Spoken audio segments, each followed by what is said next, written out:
মালদার হরিশ্চন্দ্রপুরে ভয়াবহ অগ্নিকাণ্ডে ভস্মীভূত হয়ে গেল ২ পরিযায়ী শ্রমিকের বাড়ি। পরিবারের দাবি, গ্যাস সিলিন্ডার বিস্ফোরণে উড়ে যায় বাড়ির ছাদ, পুড়ে ছাই হয়ে যায় ঘরের সমস্ত জিনিসপত্র। সর্বস্ব হারিয়ে কান্নায় ভেঙে পড়েছে ২ পরিবার। ঘটনাটি ঘটেছে হরিশ্চন্দ্রপুরের কাশিমপুর এলাকায়। আগুনে ক্ষতিগ্রস্ত হয়েছেন ২ ভাই পবন দাস ও তুফান দাস। স্থানীয় সূত্রে জানা গিয়েছে, রবিবার সন্ধ্যায় এলাকায় বিদ্যুৎ না থাকায় বাড়িতে মোমবাতি জ্বালানো হয়েছিল।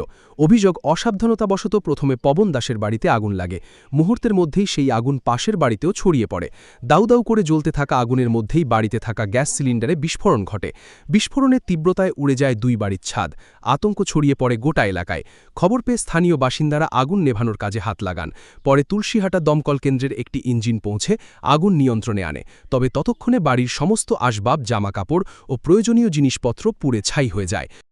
খাওয়ার বেলায় কি মোমবাতি রাখানো ছিল, এবার মোমবাতি রাখার পরে ইঁদুরগুলো করেছে, তারপরে আগুনটা লেগে গেছে। তো আমার দিদা ছিল, তো দিদাকে আগুনটা নেভাতে গিয়ে ওকে টানে নিয়ে আসলাম। অত আগুনের মধ্যে তো থামানো যাবে না, তো ধরতে ধরতে তারপর দমকলকে ফোন করা হলো। তো এখানকার মেম্বার ছিল, মেম্বারকে জানানো হয়েছিল সব কিছু, তো এসেছিলো সবাই মিলে। তো বাড়ির ছাদ উড়ে গেল কি করে? বাড়ির ছাদ বলতে সিলিন্ডারটা রাখা ছিল পাশে, তো ওই সিলিন্ডারে ধরেছে, তো আগুন লেগেছে সিলিন্ডারে, তো উপরে বাস্ট হয়েছে, তো ওদেরও বাড়িতে পড়েছে। তো পবন দাস আর তুফান দাসের 2 ভাইরাই ছিল এখানে। তো এই 2 ভাই থাকার পরে এগুলো সব ছিল, ছেলেরা কেউ ছিল না, আমরাই ছিলাম। আমার একটা কাকুর ছেলে ছিল আর আমি ছিলাম।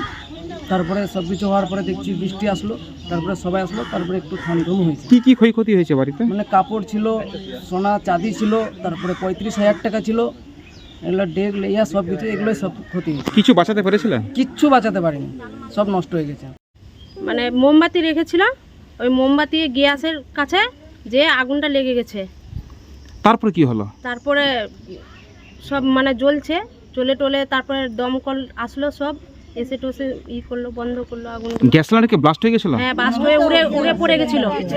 তো বাড়িটা কি বেঁচেছে না বাড়ির সব ছাদ উড়ে গেছে? সব শেষ হয়ে গেছে।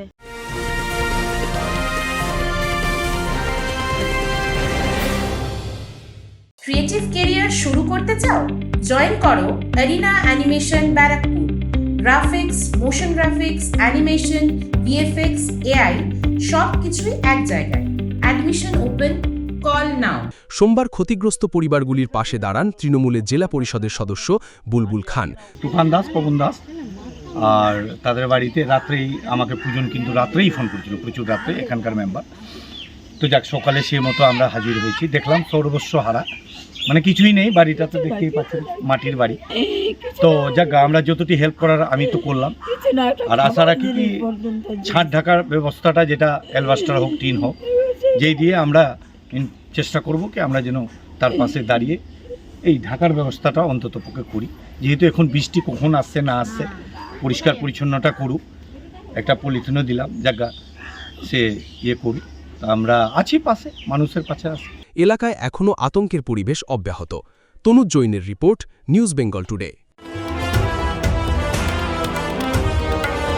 মেঘবেলা লাইভে আপনার পছন্দের টিভি চ্যানেলস সম্পূর্ণ বিনামূল্যে, শুধুমাত্র মেঘবেলা ব্রডব্যান্ডের কানেকশনের সঙ্গে। মেঘবেলা ব্রডব্যান্ড, বাংলার ঘরে ঘরে। উত্তর 24 পরগনা ও তার আশপাশের এলাকার মানুষের সেবায় ক্যাথল্যাবের মতো অত্যাধুনিক সুবিধা নিয়ে পরিষেবায় ব্রতী সারদা মাল্টি স্পেশালিটি হাসপাতাল। একই ছাদের তলায় মানুষ সাধারণ চিকিৎসা থেকে শুরু করে 24 ঘন্টা ক্যাথল্যাব, এমআরআই, সিটি স্ক্যান, এনআইসিইউর মতো সুবিধা এবার থেকে পেয়ে যাবেন সারদা মাল্টি স্পেশালিটি হাসপাতালে। প্রয়োজনে যোগাযোগ করুন 033-2592-0730, 2593-0730, 2593-3562 ও 9331275635 নম্বরে। আমাদের ঠিকানা royal park, Kalyani expressway, Barrackpore, Kolkata 7,121,000। Sarada multi speciality হাসপাতাল, পরিষেবাই হোক আমাদের মূল লক্ষ্য।